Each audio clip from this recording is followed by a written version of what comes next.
Welcome to ADevine tutorial 16 में हम C++ function का पार्ट 3 डिस्कस करेंगे। पार्ट 1 में हमने फंक्शन का बेसिक देखा था with the help of its syntax और पार्ट 2 में हमने फंक्शंस को पैरामीटर्स और आर्ग्यूमेंट के साथ डिस्कस किया था।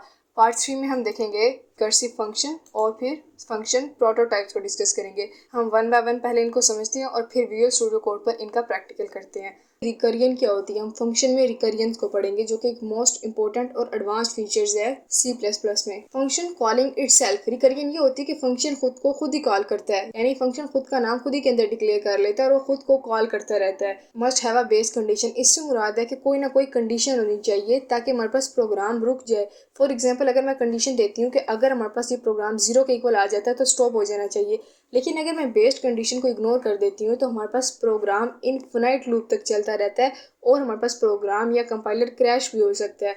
सो हमारे पास बेस कंडीशन मस्ट होती है और ये हमारे पास जो रिकरियन है ये यूज़ होती है फैक्टोरियल में या फिर फिबोनाची सीरीज़ में यूज़ होती है। जैसे ये हमारे पास एक एग्जांपल है, फैक्टोरियल नाम का एक फंक्शन है जिसमें हमने एक आर्ग्यूमेंट पास किया हुआ है n नाम का। वहाँ पे कहा हुआ है कि अगर n जो है वो 0 के इक्वल आ जाता है तो वो रिटर्न कर दे 1 को, और यहाँ पर फंक्शन खुद को कॉल कर रहा है यानी return n multiply factorial n-1। ये फैक्टोरियल नाम का फंक्शन था और आगे पैरेंथेसिस यूज हुई है। सो यहाँ पर हमारे पास फंक्शन खुद को कॉल कर रहा है। सो अब ये फंक्शन तब तक चलता रहेगा जब तक हमारे पास वैल्यू 0 के इक्वल नहीं आ जाती। जब n नाम की वेरिएबल की वैल्यू 0 के इक्वल आ जाती है तो हमारे पास फंक्शन रिटर्न करता है 1।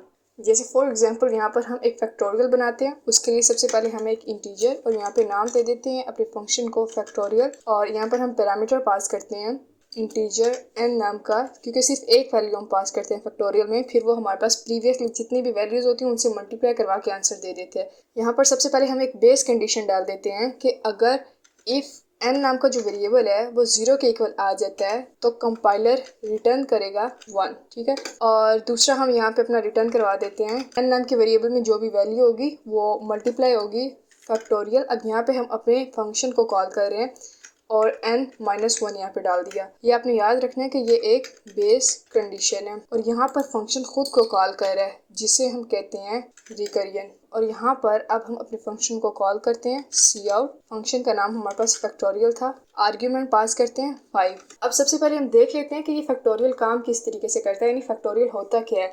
जैसे कि अगर वैल्यू जो है वो 5 दी हुई है, 5 का फैक्टोरियल फाइंड करना है। इसे हम मैथमेटिक्स में इस टाइप में लिखते हैं 5 और ये हमारे पास फैक्टोरियल है। इसका फैक्टोरियल हमारे पास इस तरह होता है 5 multiply 4 multiply 3 multiply 2 multiply and 1, और यहाँ पास जस्ट 1 तक मल्टीप्लाई होता है, यानी अगर आप यहाँ पर 6 भी डालते हैं तो 6 मल्टीप्लाई 1 तक जस्ट मल्टीप्लाई होगा। सो अगर ये हमारे पास आपको पता है कि कोई भी नंबर 0 से मल्टीप्लाई होता है तो वो 0 ही दे देगा। सो हम फैक्टोरियल फाइंड करते हुए जस्ट 1 तक मल्टीप्लाई करवाते हैं, इसलिए हमने यहाँ पे कंडीशन डाल दी कि अगर n नाम के वेरिएबल में जो वैल्यू है वो 0 तक आ जाती है तो वो रिटर्न 1 कर दे और 1 के बाद आगे कोई भी कंडीशन जो है वो ना चले। तो हम इसको सेव करके रन करते हैं तो आप देखें कि 1 20 आया, 5 4 से मल्टीप्लाई हुआ, 5 4 20 20 हमारे पास 3 से मल्टीप्लाई हुआ और फिर आगे हमारे पास 2 एंड 1 एंड सो ऑन और हमारे पास 120 आता है। अब ये हमारे पास इस तरीके से काम करता है। सबसे पहले यहाँ पे हमारे पास जो वैल्यू आई है वो हमारे पास है 5 मल्टीप्लाई करता है फैक्टोरियल n-1 से, 5 में से -1 किया हमारे पास तो 4 आया, और उसके बाद नीचे हमारे पास अब हमारे पास जो n की वैल्यू है वो 4 हो गई है और आगे हमारे पास वो मल्टीप्लाई करवाएगा 3 से, 4 - 1 = 3। सो यहाँ पे 3 से मल्टीप्लाई करवाएगा, उसके बाद सेम हमारे पास सो ऑन ये काम करता जाएगा और हमारे पास लास्ट में आंसर दे देगा 120। सो यहाँ पे हमारे पास क्या कह रहा है कि फंक्शन खुद को कॉल कर रहा है। फंक्शन खुद को तब तक कॉल करता रहता है जब तक उसकी बेस कंडीशन अनसेटिस्फाई ना हो जाए। सो हमारे पास रिकरियन मतलब फंक्शन अपने अंदर से दोबारा खुद ही चल जाए। इसका यूज़ मेनली तब होता है जब एक प्रोग्राम को छोटे छोटे पार्ट्स में तोड़ना होता है। जैसे कि अभी हमने एग्जांपल के तौर पर फैक्टोरियल निकाल के देखा है, ये हमारे पास फिबोनाची सीरीज या फिर सर्चिंग प्रॉब्लम सॉल्व करने के लिए यूज होता है। लेकिन एक चीज़ याद रखनी है कि रिकरियन में हमेशा एक बेस कंडीशन होती है, वरना फंक्शन इनफिनाइट कॉल तक चलता है। तो रिकरियन कॉम्प्लेक्स प्रॉब्लम को सिंपल बना देता है, लेकिन सही तरीके से यूज करना इसका बहुत ज़रूरी है। फंक्शन प्रोटोटाइप, प्रोटोटाइप का मतलब होता है एक नक्शे को कहते हैं, एक डिज़ाइन को कहते हैं, ठीक है। Are declaration that tells the compiler about a function. हमारे पास फंक्शन प्रोटोटाइप एक डिक्लेरेशन होती है जो कंपाइलर को पहले ही बता देती है कि एक फंक्शन होगा, यानी उसे एक प्रॉमिस कर लेती है कि एक फंक्शन होगा, आप कोड को रन करते जाओ लेकिन आगे आप जाओगे तो आपको एक फंक्शन ज़रूर मिलेगा। सो हमारे पास ये एक डिक्लेरेशन होती है जो कंपाइलर को फंक्शन के नाम के बारे में बताती है, उसकी रिटर्न टाइप बताती है कि क्या, उसके पैरामीटर्स को बता देता है, लेकिन उसकी डेफिनेशन से पहले। इस तरह होता है कि फंक्शन पहले डिफाइन नहीं होता, उसके बारे में पहले ही जस्ट बता दिया जाता है कि एक फंक्शन एग्जिस्ट करता है। जैसे फॉर एग्जाम्पल ये हमारे पास एक फंक्शन के बारे में हमने ऑलरेडी बता दिया और फंक्शन को हमने यहाँ पर डिफाइन किया हुआ है। सो ये हमारे पास है फंक्शन प्रोटोटाइप। फंक्शन प्रोटोटाइप उससे कहते हैं कि जहाँ पर हमें फंक्शन के बारे में पहले बता देते हैं, हम ये बता देते हैं कि फंक्शन किस टाइप का होगा, जैसे इंटीजर है, उसके बाद हम बता देते हैं कि उसका नेम क्या होगा जो कि ऐड है, और उसके बाद हम उसके पैरामीटर्स बता देते हैं और पैरामीटर्स के भी डाटा टाइप बता देते हैं। सो ये हमारे पास एक प्रॉमिस होता है जहाँ पर हम कंपाइलर को बता देते हैं कि नेक्स्ट आप जाओगे तो कहीं ना कोई एक फंक्शन एग्जिस्ट करेगा। ये उसे एक प्रॉमिस कर लेता है। आगे हमारे पास सबसे पहले वो फंक्शन को यहाँ पे कॉल करते हैं और बाद में हमारे पास लास्ट पे फंक्शन कहीं जाकर डिफाइन होता है। ये आपको पता है कि यहाँ पे हमने ऐड यूज़ करके फंक्शन के आर्ग्यूमेंट पास कर दिए और नीचे हमारे पास जो है पैरामीटर में हमने फंक्शन को डिफाइन किया हुआ है। सो ये था हमारे पास फंक्शन को कॉल करना। हमने यहाँ पे फंक्शन को कॉल किया हुआ है और नीचे हमने फंक्शन को डिफाइन किया हुआ है।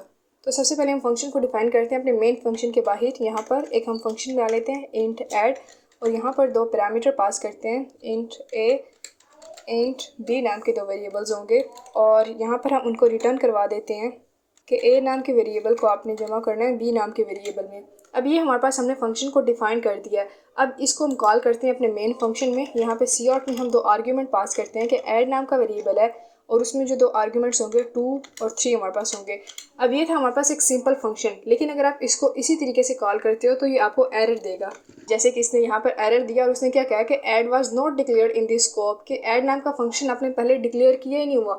जैसे कि आप जानते हैं कि code line by line read होता है। सो उसने देखा कि सबसे पहले ऐड नाम के फंक्शन को कॉल किया है, उसने देखा कि ऊपर तो कोई भी ऐड नाम का फंक्शन था ही नहीं। सो हमारे पास उसने एरर दे दिया। सो हम यहाँ पे क्या करते हैं, एक प्रोटोटाइप दे देते हैं, यानी एक प्रॉमिस कर लेते हैं कि आप चलते जाओ, आगे आपको एक फंक्शन ज़रूर मिलेगा। सो उसके लिए हम क्या करते हैं, इंटीजर ऐड। आप सेम इसके इस डेफिनेशन को कॉपी करके यहाँ पे पेस्ट कर सकते हैं, क्योंकि सेम हमारे पास प्रोटोटाइप होता है जैसे कि ये है। सो ये हमारे पास प्रोटोटाइप है फंक्शन की। प्रोटोटाइप में इसने प्रॉमिस कर लिया है कि आप कोड को लाइन बाय लाइन आगे रीड करते जाओ, आगे इस नेम का फंक्शन आपको ज़रूर मिलेगा। अब इसको हम सेव करके रन करते हैं तो आप देखें कि उसने इस वक्त 5 दे दिया है। 2 + 3 = 5 हो गया। सो ये था हमारे पास फंक्शन का पार्ट 3, जिसमें हमने फंक्शंस को बेसिक से लेकर एडवांस तक कवर कर लिया है। फंक्शन का बेसिक देखा हमने, फंक्शंस को पैरामीटर्स और आर्ग्यूमेंट के साथ डिस्कस किया। फिर हमने function overloading, function prototype, default function और रिकरियंट फंक्शन भी हमने डिटेल में डिस्कस किए हैं with the help of example. So next lecture में हम C++ का एक मोस्ट इंपॉर्टेंट टॉपिक कवर करेंगे, which is pointer. So keep learning and stay tuned and keep watching.